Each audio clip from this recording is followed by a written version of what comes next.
یہ جو دونوں عید ہیں ان کا عظیم فلسفہ ہے، ان کا ایک اہم مقصد ہے، اور ان کے پیچھے اللہ تبارک و تعالیٰ کی حکمتیں اور مصلحتیں ہیں۔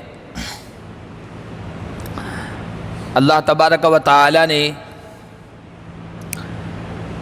عید الفطر کا جہاں تذکرہ کیا ہے اور جہاں حج اور قربانی کا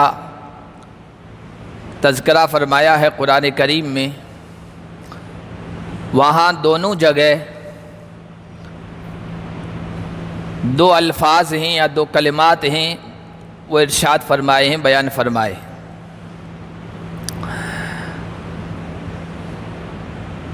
دو نعمتیں اللہ تبارک و تعالیٰ نے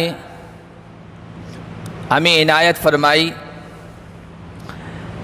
ایک تو رمضان کے روزے مکمل ہونے کے بعد عید الفطر کی شکل میں، تو وہاں پر جس نعمت کا، جس انعام کا ذکر فرمایا، وہ فرمایا قرآن ہے، ہدایت کی کتاب ہے جو ہم نے تمہیں عطا کی ہے۔ تم نے 30 روزے مکمل کیے ہیں، اب کیا کرو؟ لِتُكَبِّرُوا اللَّهَ وَلِتُكْمِلُوا الْعِدَّةَ وَلِتُكَبِّرُوا اللَّهَ عَلَى مَا هَدَاكُمْ۔ اے لوگو، روزوں کی گنتی تو مکمل کرو، اور اللہ نے جو تمہیں ہدایت عطا فرمائی ہے، تمہاری رہنمائی فرمائی ہے، اور قرآن کی شکل میں بہترین نعمت عطا فرمائی ہے، اس پر تم اللہ کی تکبیر بیان کرو، اللہ کی کبریائی کے نغمے گاؤ، اللہ کی بڑائی کے بول بولو۔ اور جہاں حج اور قربانی کا ذکر ہے سورۃ الحج میں 17ویں پارے میں، وہاں اللہ تعالیٰ نے قربانیوں کا ذکر فرمانے کے بعد کہا ہے کہ وَلِتُكَبِّرُوا اللَّهَ عَلَى مَا هَدَاكُمْ وَلَعَلَّكُمْ تَشْكُرُونَ۔ اللہ نے كَذَلِكَ سَخَّرْنَاهَا لَكُمْ لِتُكَبِّرُوا اللَّهَ عَلَى مَا هَدَاكُمْ۔ اللہ نے یہ جانور تمہارے لیے مسخر کر دیے، تمہارے لیے تابع کر دیے، تمہارے قابو میں دے دیے، تم ان کو ذبح کرتے ہو، اور پھر آگے فرمایا تاکہ اس پر تم اللہ کی تکبیر بیان کرو، اللہ کی کبریائی بیان کرو، اللہ کی عظمت کے گن گاؤ، اور اللہ کا شکر ادا کرو۔ دونوں جگہ اللہ نے اپنی کبریائی اور بڑائی بیان کرنے کا حکم دیا ہے۔ اس اعتبار سے دیکھیں تو اللہ نے دو نعمتیں عطا فرمائی، ایک قرآن کی نعمت رمضان، اور دوسرے قربانی کے اتنے مضبوط ہٹے گٹے جانور اللہ نے تمہارے تابع کر دیے ہیں، مسخر کر دیے ہیں، اللہ کا نام لے کر تم ان کو ذبح کر دیتے ہو، یہ اللہ کی نعمت ہے، اس پر تم اللہ کی کبریائی و بڑائی بیان کرو۔ دو نعمتیں اللہ نے عطا فرمائی، قرآن کی نعمت، جانوروں کی نعمت۔ اب اس کے بدلے تمہیں دو کام کرنا ہے، ایک لِتُكَبِّرُوا اللَّهَ عَلَى مَا هَدَاكُمْ، اللہ کی کبریائی بیان کرنا ہے، قرآن کی رہنمائی لینی ہے، قرآن کی ہدایت لینی ہے، زندگی جو گزارنی ہے وہ قرآن کی ہدایت کے مطابق، اور اللہ کی تکبیر بیان کرنی ہے۔ چنانچہ ہم دیکھتے ہیں دونوں عیدین میں دونوں عیدوں میں کہ مسلمان اللہ اکبر کی صدائیں بلند کرتے ہیں، عیدگاہ جاتے ہیں تو یہ پڑھتے ہوئے، عیدگاہ سے واپس لوٹتے ہیں یہ پڑھتے ہوئے، اس پر وہ عمل کر رہے ہیں۔ دوسرا اللہ نے فرمایا کہ کائنات کی یہ جتنی بھی چیزیں ہیں، صرف جانور نہیں، جانوروں کے علاوہ جتنی بھی چیزیں ہیں وہ سب اللہ نے تمہارے لیے مسخر کیے ہیں، تمہارے تابع کر دیے ہیں۔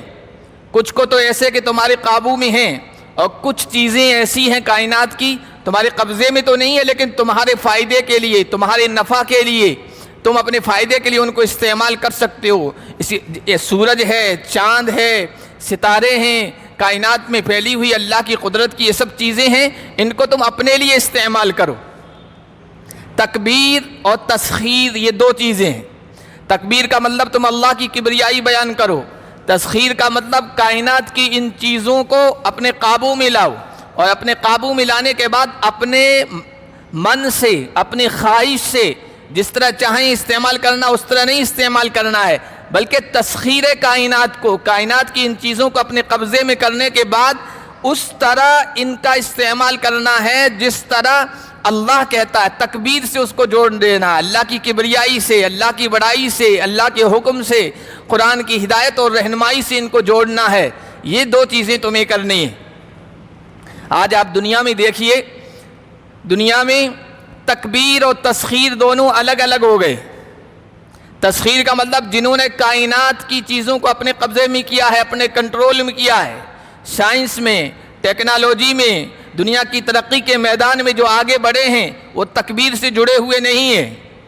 اللہ کی کبریائی، اللہ کی عظمت، اللہ کی توحید، قرآن کی ہدایت اور رہنمائی سے جڑے ہوئے نہیں ہیں، تو کائنات کی ان چیزوں کو انہوں نے اپنے کنٹرول میں تو کیا ہے لیکن ان کا غلط استعمال ہو رہا ہے۔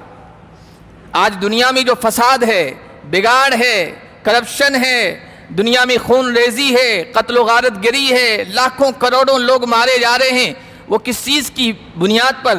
اس کے پیچھے کیا ہے کہ ایٹم کی طاقت دنیا کے لوگوں نے حاصل کی ہے اور جدید ہتھیار انہوں نے ایجاد کر لیے ہیں، کائنات کی ان چیزوں کو استعمال کیا ہے، اپنے قابو میں کر لیا ہے اور استعمال اپنے من سے کر رہے ہیں، جس طرح چاہ رہے کر رہے ہیں۔